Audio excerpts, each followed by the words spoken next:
దేశాన్ని పట్టి పీడించిన బ్రిటిష్ పాలకులకు వ్యతిరేకంగా పోరాటం చేసిన మన్యం వీరుడు అల్లూరి సీతారామరాజు. బ్రిటిష్ పాలకులకు వ్యతిరేకంగా జరిగిన పోరాటంలో ప్రజలందరినీ ఏకం చేసిన మహనీయుడు అల్లూరి. అలాంటి వీరుడి 127వ జయంతి వేడుకలను నిర్వహించిన క్షత్రియ సేవా సమితి సభ్యులకు అభినందనలు. అల్లూరి అంటేనే ఒక పోరాటం, ఒక వెలుగు, ఒక స్ఫూర్తి. అడవి బిడ్డల హక్కుల కోసం పోరాటం చేసే కన్ను మూసిన అమరజీవి అల్లూరి. ఆశయాలు అందరికీ ఆదర్శప్రాయం. ఆయన ఆశయాలను భవిష్యత్తు తరాలు కొనసాగించాలి. పార్లమెంటులో మన్యం వీరుడు అల్లూరి విగ్రహాన్ని ఏర్పాటు చేయాలని కేంద్రాన్ని విజ్ఞప్తి చేస్తున్నారు.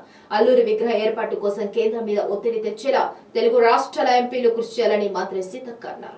వీరుడు అదే విధంగా ఈ దేశాన్ని 200 సంవత్సరాలు పట్టి పీడించినటువంటి బ్రిటిష్ యొక్క నియంతృత్వ పాలనకు వ్యతిరేకంగా విరోచితంగా తను తన కుటుంబంతో పాటు మన్యంలో ఉన్నటువంటి ప్రతి ఆదివాసేతర బిడ్డలందరినీ కూడా బ్రిటిష్ వారి దోపిడీకి వ్యతిరేకంగా పోరాటంలో భాగస్వామ్యం చేసినటువంటి మహనీయుడు, ప్రజల కోసమే పోరాడి మరణించినటువంటి మరి కీర్తిశేషులు పెద్దలు గౌరవ పోరాట వీరుడు అల్లూరి సీతారామరాజు గారి యొక్క 127వ జయంతి సందర్భంగా ఈరోజు క్షత్రియ సేవా సమితి ఆధ్వర్యంలో పెద్దలందరూ కూడా ట్యాంక్ బండ్ మీద ఈ ఉత్సవాన్ని నిర్వహించడం మాకందరికీ చాలా సంతోషదాయకం.